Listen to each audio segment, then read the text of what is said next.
नमस्कार जय जगन्नाथ।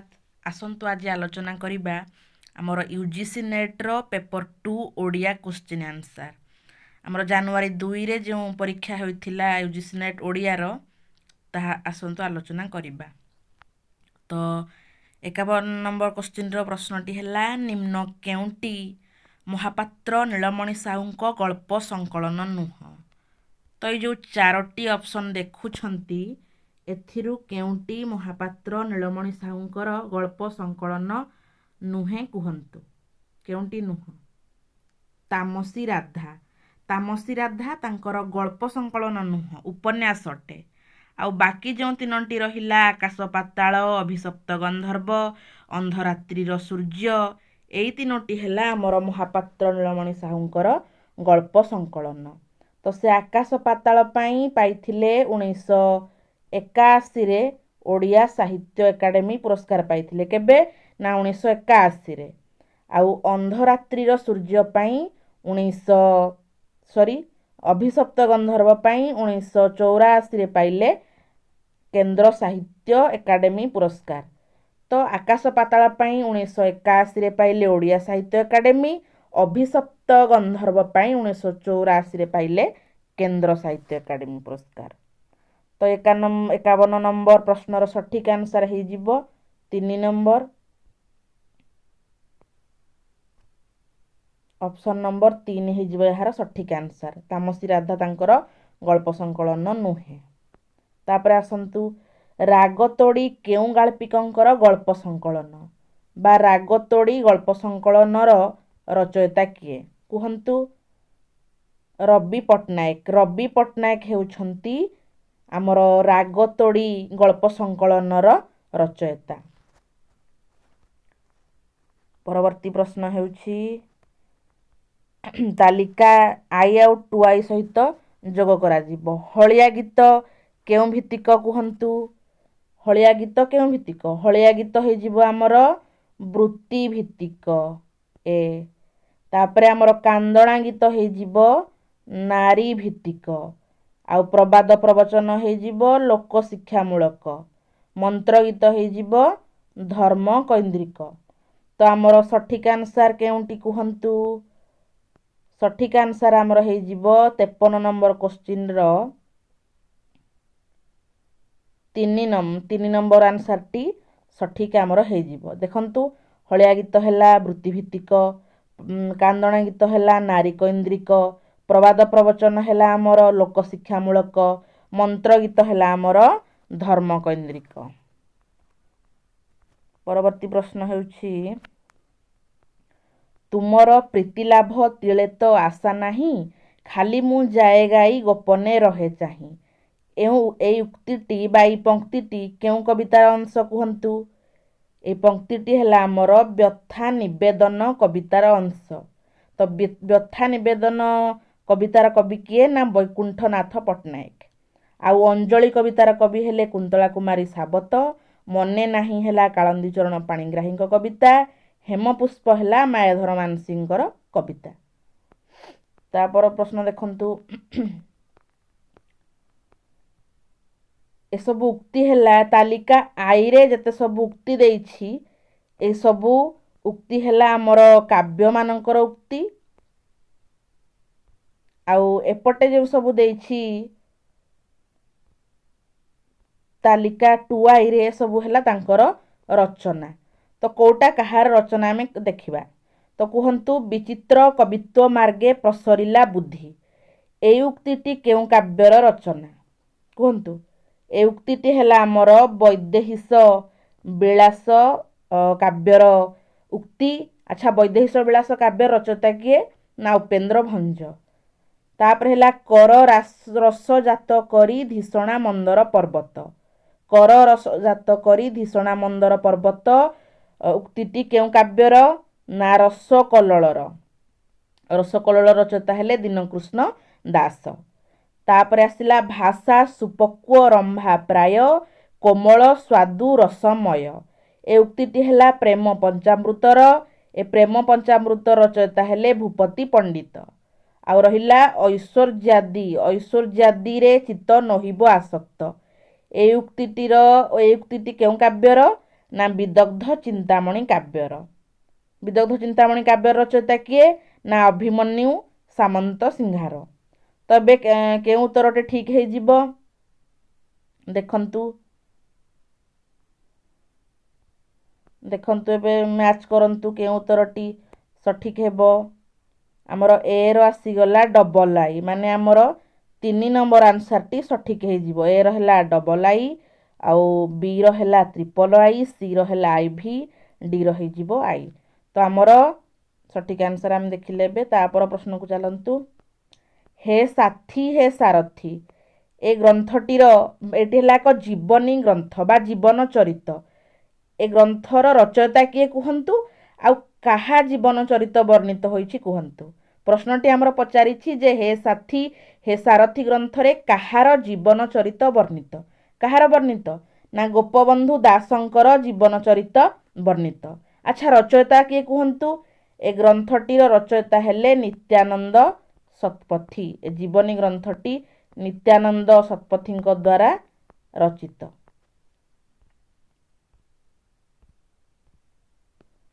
ତାପର ପ୍ରଶ୍ନ ଆଲୋଚନା କରିବା।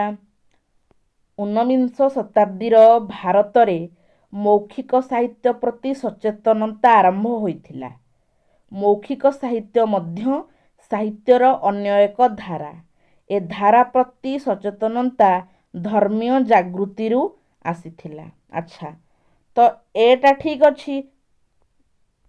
ଏଟା ଆମର ଠିକ୍ ଅଛି ଯେ 19 ଶତାବ୍ଦୀରେ ଭାରତରେ ମୌଖିକ ସାହିତ୍ୟ ପ୍ରତି ସଚେତନତା ଆରମ୍ଭ ହୋଇଥିଲା। ମୌଖିକ ସାହିତ୍ୟ ମଧ୍ୟ ସାହିତ୍ୟର ଅନ୍ୟ ଏକ ଧାରା। ଧାରା ପ୍ରତି ସଚେତନତା ଧର୍ମୀୟ ଜାଗୃତିରୁ ଆସିଥିଲା। ଇଏ ମଧ୍ୟ ଠିକ୍। ଏ ଆଉ ଆର୍ ସତ୍ୟ ଅଟେ, କିନ୍ତୁ ଆର୍ଟା ଏ ର ଠିକ୍ ବ୍ୟାଖ୍ୟା ନୁହଁ। ତ ଆମର 2 ନମ୍ବର ହେଇଯିବ ସଠିକ୍ ଆନ୍ସର୍। ତାପର ପ୍ରଶ୍ନ ଦେଖନ୍ତୁ। ଆମର ହାଉସ୍ ହୋଲ୍ଡ ଫେୟାର ଟେଲ୍ସ ଗ୍ରନ୍ଥ ରଚୟିତା କିଏ? ଆମର ହାଉସ୍ ହୋଲ୍ଡ ଫେୟାର ଟେଲ୍ସ ରଚୟିତା ହେଲେ ଜ୍ୟାକବ୍ ଗ୍ରିମ୍ ଆଉ ୱିଲହେଲ୍ମ ଗ୍ରିମ୍। ଫୋକ୍ଲୋର୍ ଆନ୍ ଇଣ୍ଟ୍ରୋଡକ୍ସନ୍ର ରଚୟିତା କିଏ କୁହନ୍ତୁ?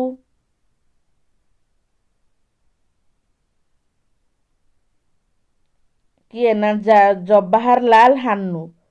ଆଉ ମର୍ଫୋଲୋଜିଆସ୍ କାଜିର ରଚୟିତା କିଏ? ମର୍ଫୋଲୋଜିଆସ୍ କାଜିର ରଚୟିତା ହେଲେ ଭ୍ଲାଦିମିର୍ ପ୍ରପ୍। ଆଉ ଆମର ରହିଲା ଫୋକ୍ଲୋର୍ ଆଣ୍ଡ ଫୋକ୍ଲାଇଫ୍ ଆନ୍ ଇଣ୍ଟ୍ରୋଡକ୍ସନ୍, ଏହା ରଚୟିତା ହେଲେ ରିଚାର୍ଡ ଏମ୍ ଡର୍ସନ୍। ତ ଆମର ସଠିକ୍ ଆନ୍ସର୍ ହେଇଯିବ 2 ନମ୍ବର। 2 ନମ୍ବର ହେଇଯିବ ଆମର ସଠିକ୍ ଆନ୍ସର୍।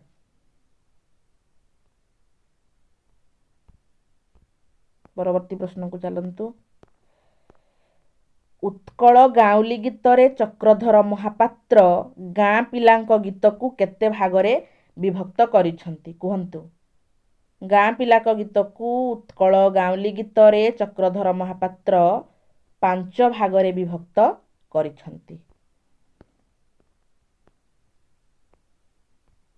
ଏବେ ଦେଖିବା ପରବର୍ତ୍ତୀ ପ୍ରଶ୍ନ। ଆମର ଯେଉଁ 4ଟି ମସିହା ଦେଲା, ଏହି ବର୍ଷ ଗୁଡ଼ିକର ଅନୁକ୍ରମେ ନିମ୍ନଲିଖିତ ସମ୍ପୃକ୍ତ ଘଟଣା ଗୁଡ଼ିକ ସଜାଇ ଲେଖ। ତ ଆମର 1897ରେ କିଏ ଉପାଧି ପାଇଥିଲେ? 1870ରେ କ'ଣ ହେଲା? 1916ରେ ପୁଣି କିଏ କେଉଁ ଉପାଧି ପାଇଲେ? 1924ରେ କ'ଣ ହେଲା ଦେଖିବା। ତ ଆମର 1897ରେ ରାଧାନାଥ ରାୟ ରାୟବାହାଦୁର ଉପାଧିରେ ଭୂଷିତ ହୋଇଥିଲେ। ତ ସିଏ ଆସିଯିବ 1897। ତାପରେ 1870ରେ ଆମର ମଧୁସୂଦନ ରାଓ କ'ଣ ହେଲା? ନା ବ୍ରାହ୍ମ ଧର୍ମରେ ଦୀକ୍ଷିତ ହେଲେ। ତାପରେ ଆମର 1916ରେ କ'ଣ ହବ? ନା ଫକୀରମୋହନ ସେନାପତି ଆମର ସରସ୍ୱତୀ ଉପାଧିରେ ଭୂଷିତ ହେଲେ 1916ରେ। 1924ରେ ଆମର ନନ୍ଦକିଶୋର ବଳ ରାୟବାହାଦୁର ଉପାଧି ଲାଭ କରିଥିଲେ।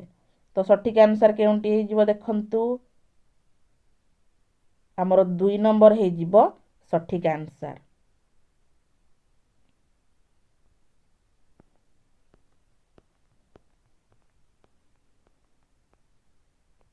ପରବର୍ତ୍ତୀ ପ୍ରଶ୍ନ ହେଲା ଆମର ମୌସୁମୀ କବିତାର ରଚୟିତା କିଏ? ମୌସୁମୀ କବିତାର ରଚୟିତା ହେଉଛନ୍ତି ରାଧାମୋହନ ଗଡ଼ନାୟକ। ଆଉ କୋଟିକଣ୍ଠେ କବିତାର ରଚୟିତା ହେଲେ ମନମୋହନ ମିଶ୍ର।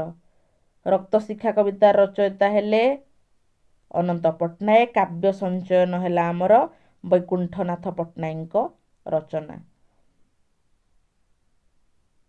ତ ସଠିକ ଆନ୍ସର କେଉଁଟି ହେଇଯିବ? ଆମର 3 ନମ୍ବର ହେଇଯିବ ସଠିକ ଆନ୍ସର। ପରବର୍ତ୍ତୀ ପ୍ରଶ୍ନ ହେଲା, କେଉଁ ଦୁଇଟି ପର୍ତ୍ତୁଗୀଜ ଶବ୍ଦ ଓଡ଼ିଆରେ ବ୍ୟବହୃତ? କୁହନ୍ତୁ, କେଉଁ ଦୁଇଟି ପର୍ତ୍ତୁଗୀଜ ଶବ୍ଦ ଓଡ଼ିଆରେ ବ୍ୟବହୃତ?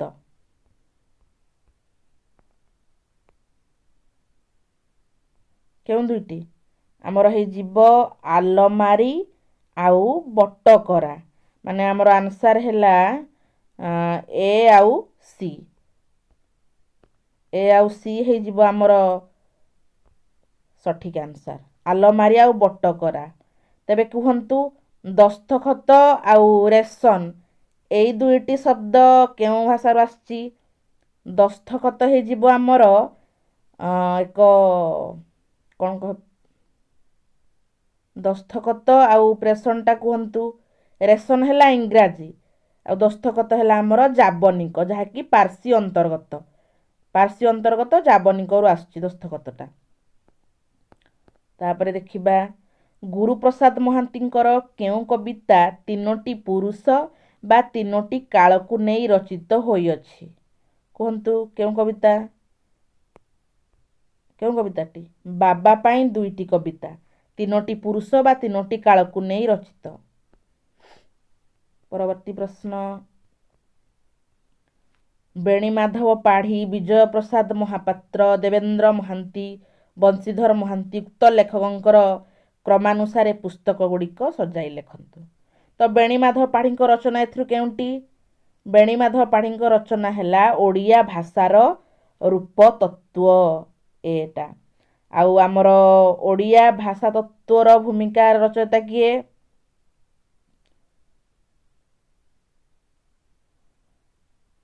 ଓଡ଼ିଆ ଭାଷା ତତ୍ତ୍ୱର ଭୂମିକା ଗ୍ରନ୍ଥର ରଚୟିତା କିଏ? କୁହନ୍ତୁ।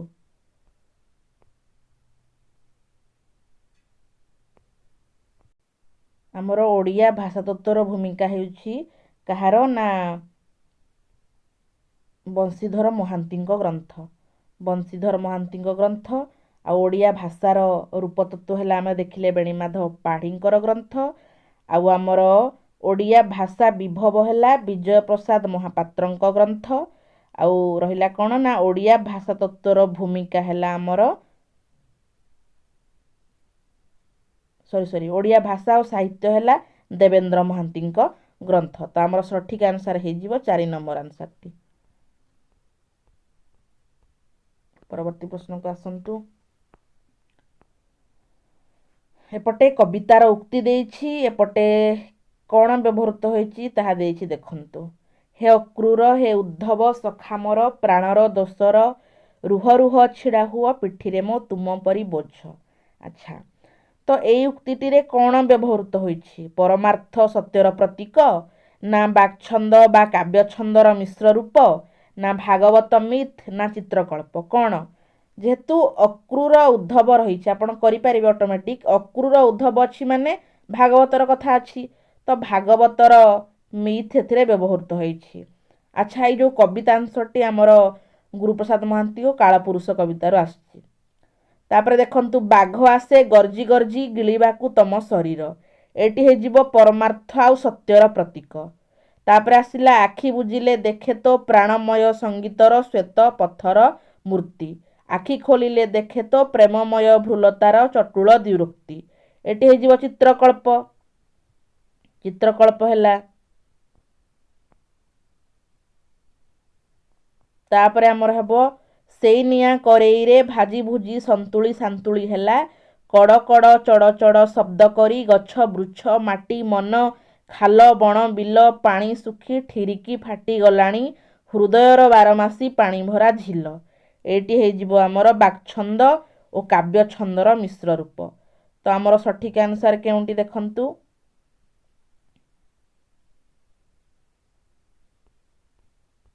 ଆମର ସଠିକ ଆନ୍ସର ହେଇଯିବ ଦେଖନ୍ତୁ ସଠିକ୍ ଆନ୍ସର୍ ହେଇଯିବ ଆମର 3 ନମ୍ବର ଆନ୍ସର୍ଟି ସଠିକ୍ ଆନ୍ସର୍ ହେଇଯିବ। ପରବର୍ତ୍ତୀ ପ୍ରଶ୍ନକୁ ଚାଲନ୍ତୁ ଯିବା।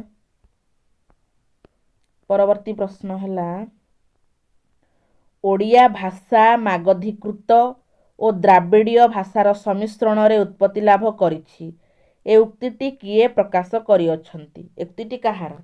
ଏ ଉକ୍ତିଟି ହେଲା ଆମର ଗୋପାଳ ଚନ୍ଦ୍ର ପ୍ରହରାଜଙ୍କର ଉକ୍ତି। ପରବର୍ତ୍ତୀ ପ୍ରଶ୍ନ ଦେଖିବା। ବିଶ୍ୱନାଥ କରଙ୍କ ସମ୍ପର୍କରେ କିଏ ଲେଖିଛନ୍ତି? ତାଙ୍କର ଗଦ୍ୟଶୈଳୀ ଥିଲା ନିରଳଙ୍କୃତ, ତର୍କସିଦ୍ଧ, ସ୍ପଷ୍ଟ ଓ ବଳବାନ। ସେଥିରେ କୌଣସି ପ୍ରୟାସର ଚିହ୍ନ ନଥିଲା। ତ ଏ ଉକ୍ତିଟି କିଏ ବିଶ୍ୱନାଥ କରଙ୍କ ସମ୍ପର୍କରେ ଲେଖିଛନ୍ତି? ନା ବୃନ୍ଦାବନ ଚନ୍ଦ୍ର ଆଚାର୍ଯ୍ୟ ଏ ଉକ୍ତିଟି ବିଶ୍ୱନାଥ କରଙ୍କ ସମ୍ପର୍କରେ ଲେଖିଛନ୍ତି। ପରବର୍ତ୍ତୀ ପ୍ରଶ୍ନ ହେଲା, ଆମର ଯେଉଁ ରହିଲା ପ୍ରହ୍ଲାଦ ନାଟ, ଦଣ୍ଡ ନାଟ, ଲଳିତା ପାଲା, ଧନୁଯାତ୍ରା, ଏହି ଅନୁକ୍ରମରେ ସେଗୁଡ଼ିକ ସହ ପ୍ରମୁଖ ଭାବେ ସମ୍ପୃକ୍ତ ଦେବତାମାନଙ୍କ କ୍ରମ ନିର୍ଦ୍ଧାରଣ କର। ତ ଆମର ପ୍ରହ୍ଲାଦ ନାଟକ ସହିତ କେଉଁ ଦେବତା ସମ୍ପୃକ୍ତ କୁହନ୍ତୁ? ପ୍ରହ୍ଲାଦ ନାଟକ ସହିତ ଆମର କେଉଁ ଦେବତା ସମ୍ପୃକ୍ତ କୁହନ୍ତୁ? ପ୍ରହ୍ଲାଦ ନାଟ ସହିତ ଆମର ନରସିଂହ ସମ୍ପୃକ୍ତ, ନରସିଂହ ଦେବତା। ଦଣ୍ଡ ନାଟ ସହିତ ଆମର ଶିବ ସମ୍ପୃକ୍ତ ଏବଂ ଲଳିତା ପାଲା ସହିତ ଜଗନ୍ନାଥ ସମ୍ପୃକ୍ତ। ଧନୁଯାତ୍ରା ସହିତ କିଏ?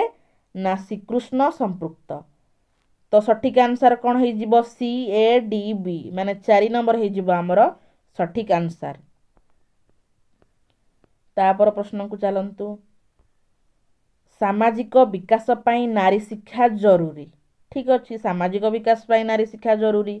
ତାପରେ କ'ଣ? ନା 19ବିଂଶ ଶତାବ୍ଦୀରେ ଭାରତରେ ଏଥିପାଇଁ ଆଗ୍ରହ ଥିଲା ଓ ଇଂରେଜମାନେ ଏଥିପାଇଁ ଦାୟୀ।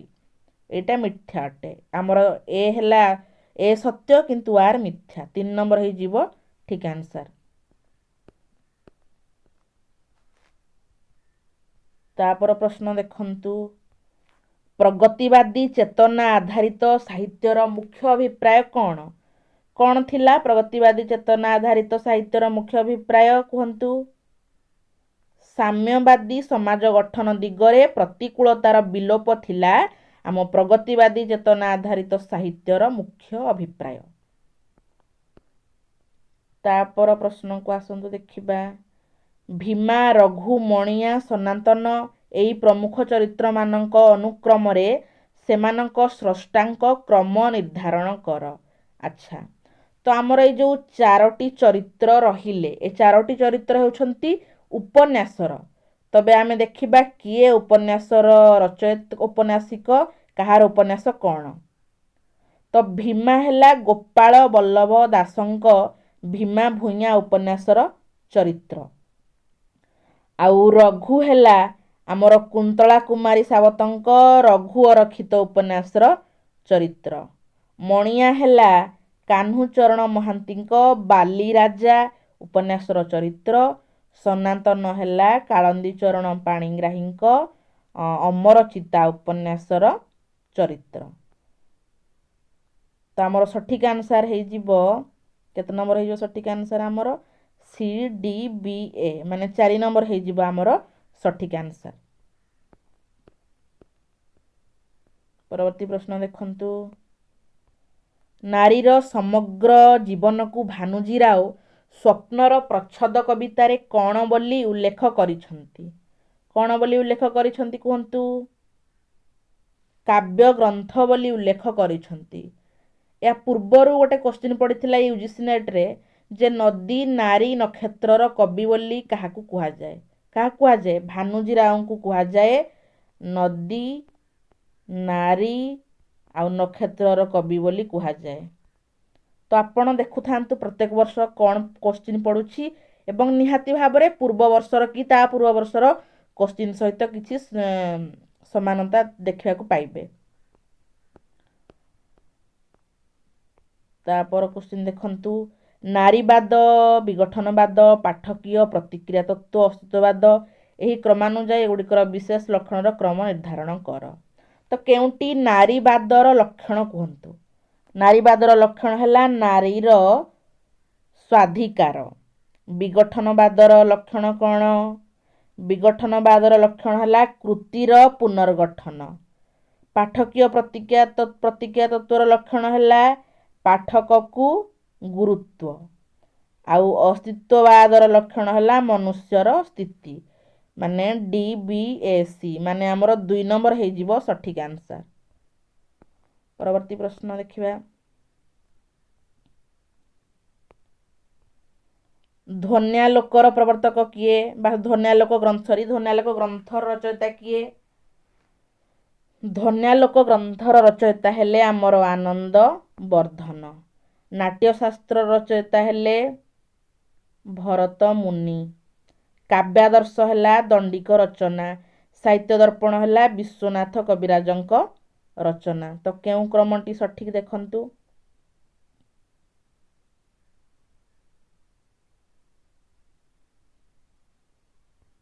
ଦେଖିବା କେଉଁ କ୍ରମଟି ସଠିକ୍ ଦେଖନ୍ତୁ। ଏବେ 4 ନମ୍ବର। 4 ନମ୍ବର ହେଲା ଆମର ସଠିକ୍ ଉତ୍ତର। ପରବର୍ତ୍ତୀ ପ୍ରଶ୍ନ ଦେଖିବା।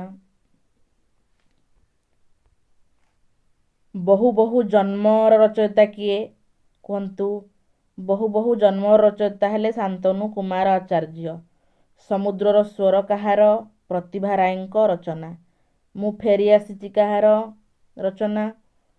ରାମଚନ୍ଦ୍ର ବେହେରାଙ୍କ ରଚନା। ଧରା ଓ ଧାରା ହେଲା ମହାପାତ୍ର ନୀଳମଣି ସାହୁଙ୍କ ରଚନା।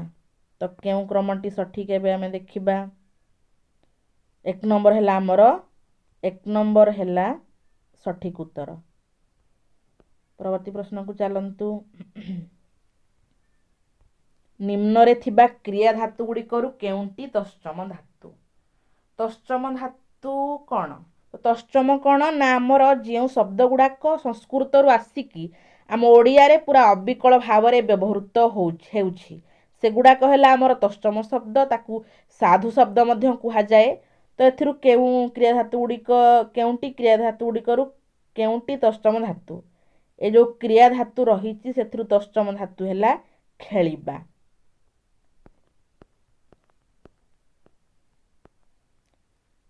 ପରବର୍ତ୍ତୀ ପ୍ରଶ୍ନ ଦେଖନ୍ତୁ। ରାଇଟ୍ ମାର୍କିନ୍ ଦେଶୀୟ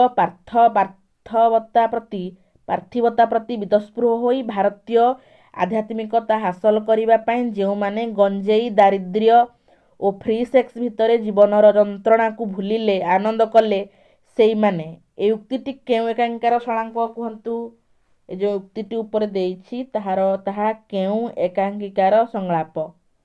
ହତାଶ ମେଘର ଛାଇ ଏକାଙ୍କିକାର ସଂଳାପ। ପରବର୍ତ୍ତୀ ପ୍ରଶ୍ନ ଦେଖନ୍ତୁ।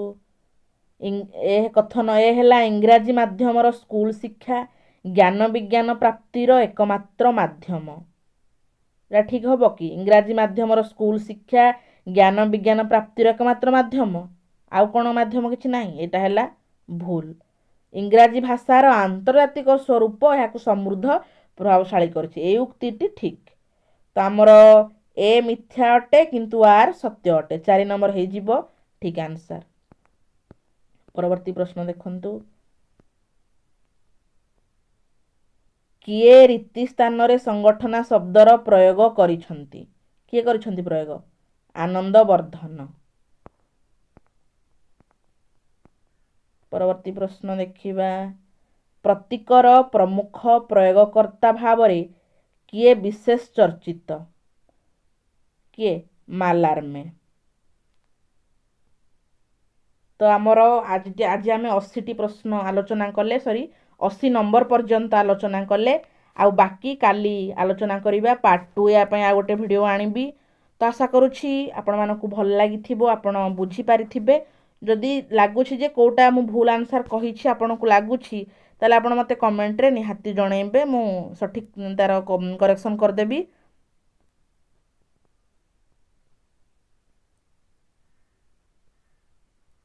ତ ରହୁଛି। ଜୟ ଜଗନ୍ନାଥ।